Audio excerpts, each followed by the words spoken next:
Los valores más bajos de presión sistólica y los más altos son los que se asocian con la mayor pérdida de neuronas, vamos a decir así, en la zona del hipocampo.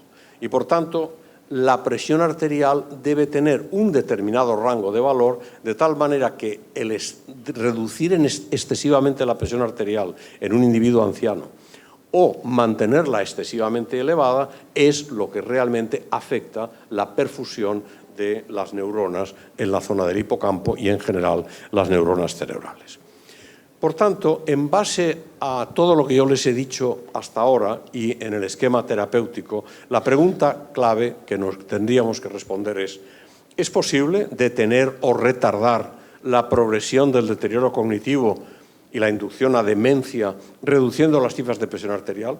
Este es un punto clave de un gran interés para la salud pública, porque si es así, el estricto control de las cifras de presión arterial en los sujetos hipertensos en edades medias de la vida podría reducir la velocidad de progresión del deterioro cognitivo y, por tanto, reducir la incidencia de demencia en las edades más avanzadas de la vida. Y esto va a ser un problema terrible en todo el mundo, porque a medida que aumenta la longevidad, ya no solo en el mundo, vamos a decir, más avanzado, sino también en los países en vías de desarrollo, cuanto más años viva la población, mayor riesgo tendremos de tener una población demenciada. Y eso es terrible, porque no hay nada más terrible que atender y no poder hacer nada a un sujeto de edad que se nos demencia. Pues bien, yo les mostraré algunos datos, yo diría esperanzadores. Por una parte, hay poca evidencia, yo les muestro simplemente alguno de los 3 o 4 estudios que se han publicado, que muestra que el estricto control de las cifras de presión puede reducir la progresión, vamos a decir, el crecimiento de las cicatrices en el cerebro, de las lesiones de sustancia blanca.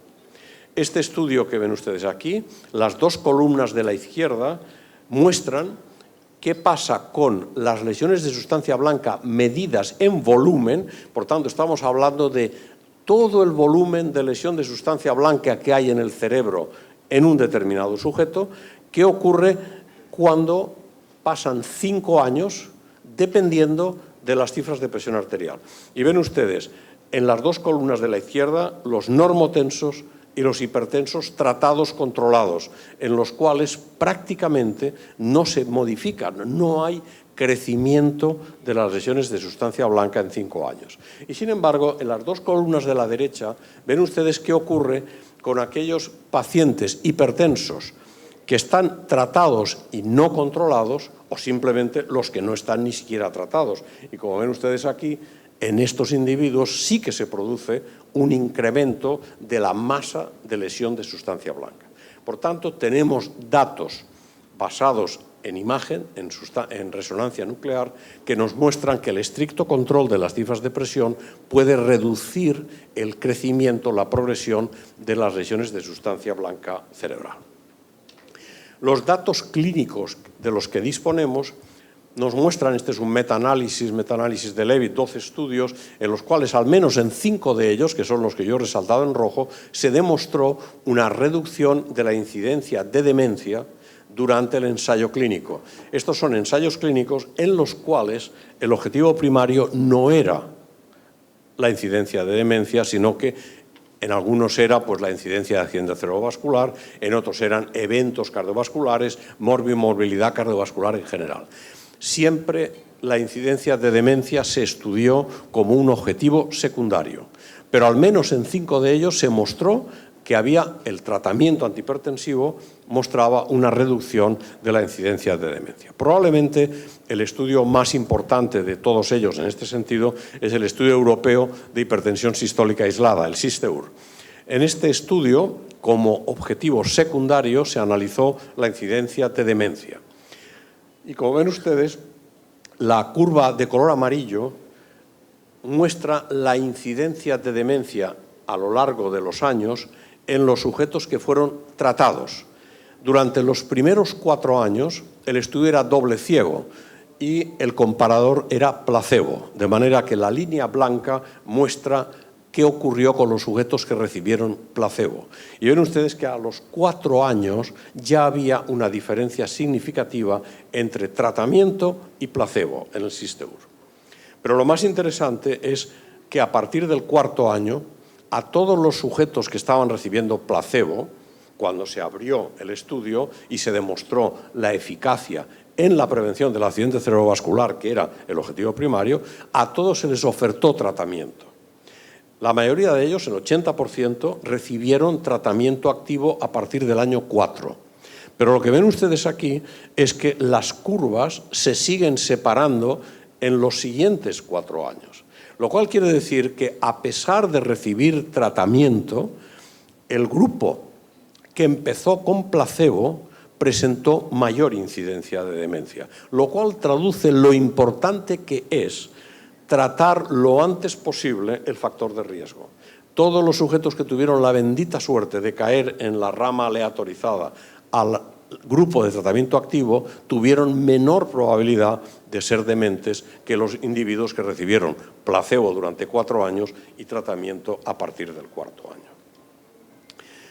Además de este, que era un ensayo clínico doble ciego, aleatorizado y controlado con placebo, la mayoría de los datos que disponemos son estudios observacionales o registros. Yo les mostraré algunos para ver si hay algún medicamento antihipertensivo, alguna estrategia que pudiera ser mejor que otra en la prevención de la demencia. Y ven ustedes, por ejemplo, en sujetos ancianos, fármacos y riesgo de demencia, y ven comparaciones de betabloqueantes, diuréticos, IECAs, calcioantagonistas o antagonistas de receptores frente a otra estrategia. Y ven ustedes aquí que en este estudio es significativo el calcio antagonista y el ARA2 resultaron mejores medicamentos para prevenir la incidencia de demencia que los betabloqueadores, diuréticos y los inhibidores de la enzima de conversión. Pero este otro estudio, que es un estudio chino, un registro nacional en Taiwán, ven ustedes que, y son datos de un registro, analizando lo mismo, en este caso son los ARA2, calcioantagonistas y los diuréticos también los que mostraron mejores resultados frente a otros tipos de estrategia. Si vemos qué ocurre en exclusivamente la enfermedad de Alzheimer, aquí curiosamente vemos que todos los medicamentos fueron eficaces, excepto los calcioantagonistas, lo cual es difícil de entender, pero en cualquier caso son los datos que hay en este estudio publicado. Yo diría que, como conclusión, no tenemos datos sólidos, robustos, que permitan decir que un medicamento es mejor que otro en la prevención de la incidencia de demencia. Aunque los datos que tenemos en su conjunto, que proceden de estudios observacionales y de registros, apuntan a que tal vez los antagonistas de los receptores de angiotensina y los calcioantagonistas sean más eficientes en la reducción de la incidencia de demencia. Respecto a las metas de presión a alcanzar, ¿qué sabemos? ¿Hay alguna meta que sea mejor que otra para prevenir la incidencia de demencia? Yo les mostraré solamente resultados de 2 estudios. Uno es el estudio SprintMind, los dos son estudios de este año. El SprintMind se publicó hace muy poco en JAMA, en el que ven aquí un análisis secundario que estaba preespecificado del estudio SPRINT, que ustedes conocen bien. Recuerden, SPRINT, tratamiento intensivo versus tratamiento estándar. Tratamiento intensivo significa reducir presiones, aunque el objetivo, lo que querían los investigadores era reducirla por debajo de 120, la realidad es que la presión final alcanzada fue superior a 120. Vamos a decir que SPRINT explora diferencias de metas por debajo de 130 respecto a metas por debajo de 140. Eso es lo que realmente explora SPRINT. Pues bien, ven ustedes aquí qué ocurre con la incidencia de demencia, la incidencia de deterioro cognitivo leve, que es el acrónimo este DCL, deterioro cognitivo leve, o la combinación. Y ven ustedes que en el estudio SPRINT la incidencia de deterioro cognitivo leve y la combinación de deterioro cognitivo más demencia se redujo de manera significativa en el grupo de tratamiento más intensivo.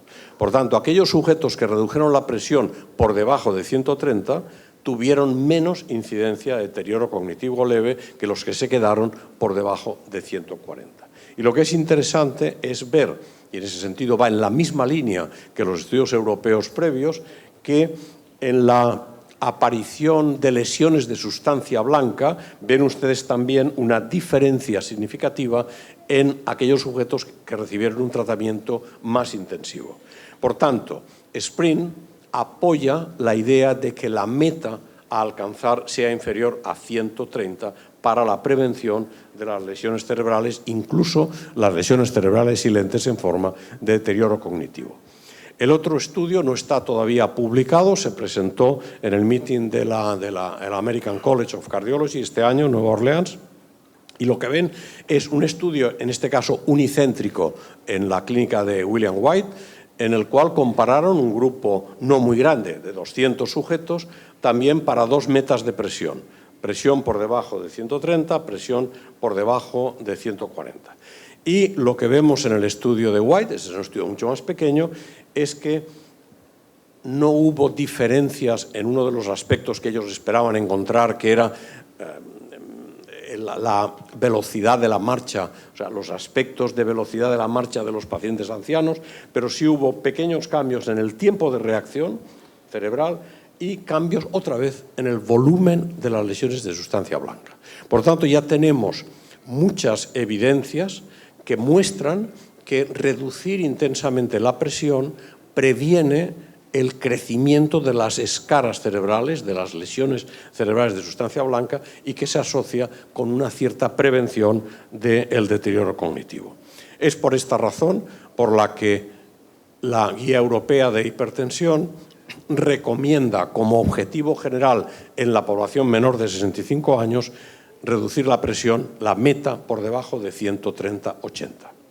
En los individuos de más de 65 años hay que ser más cuidadoso y, sobre todo, ser prudente en no reducir excesivamente la presión en la población anciana, porque hace daño. Las reducciones excesivas, yo les he mostrado los datos de la perfusión en la zona del hipocampo, reducir demasiado la presión puede ser peligroso para un individuo mayor de 65 años.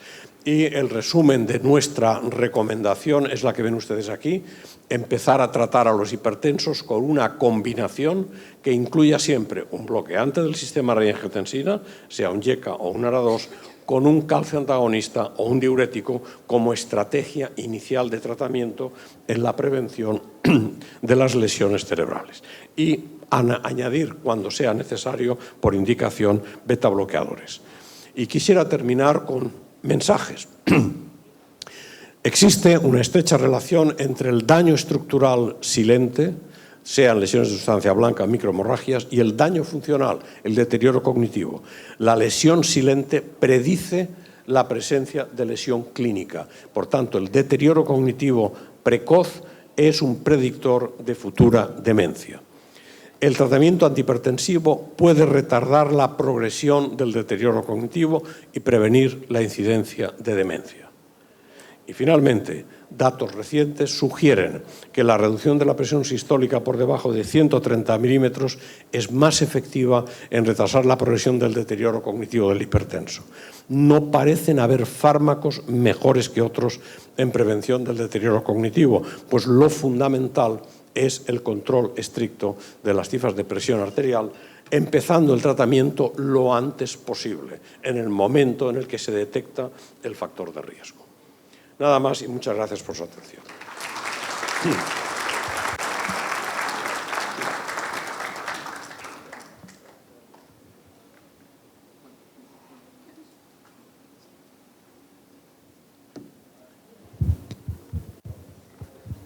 Le agradecemos al doctor Coca por su excelente presentación.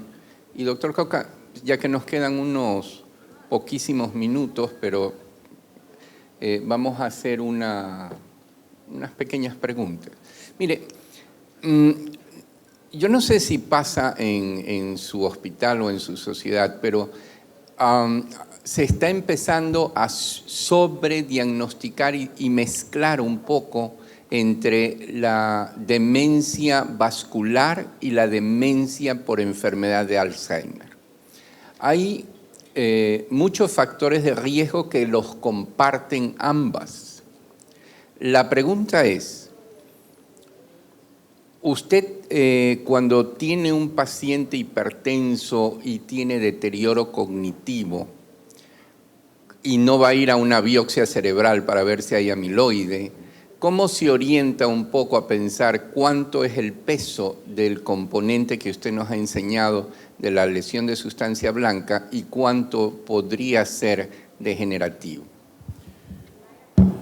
Yo diría que los neurólogos y sobre todo el grupo que trabaja demencias en mi hospital, en general en la neurología, se acepta cada vez más que el espectro de la demencia del anciano, lo que antes se llamaba la demencia presenil y la demencia senil, pero todo el espectro de la demencia es un espectro continuo y mixto en el cual hay algunos casos, pocos, de enfermedad de Alzheimer puro, algunos casos, pocos, de demencia vascular pura y que hay una gran mayoría de solapamiento de signos y rasgos de enfermedad de Alzheimer con demencia vascular. Entonces, el problema es que cuando uno detecta un deterioro precoz en un hipertenso, en realidad lo único que debe hacer es controlar bien la presión arterial y evitar que ese deterioro precoz evolucione más. Porque si por desgracia el individuo tiene una enfermedad de Alzheimer, si nosotros le controlamos bien la presión, ayudaremos a que la manifestación clínica del Alzheimer se retrase, pero no vamos a evitarla, no vamos a curar. Ese es uno de los grandes problemas que tenemos hoy día. No hay curación, no hay tratamiento, yo diría, eficaz para la demencia de Alzheimer. Una vez que se establece, por desgracia, no hay nada que hacer. Pero tampoco para la demencia vascular, una vez establecida. Por tanto, nosotros lo único que podemos hacer es prevención. Y la prevención, a tenor de nuestros conocimientos, hoy día se basaría en el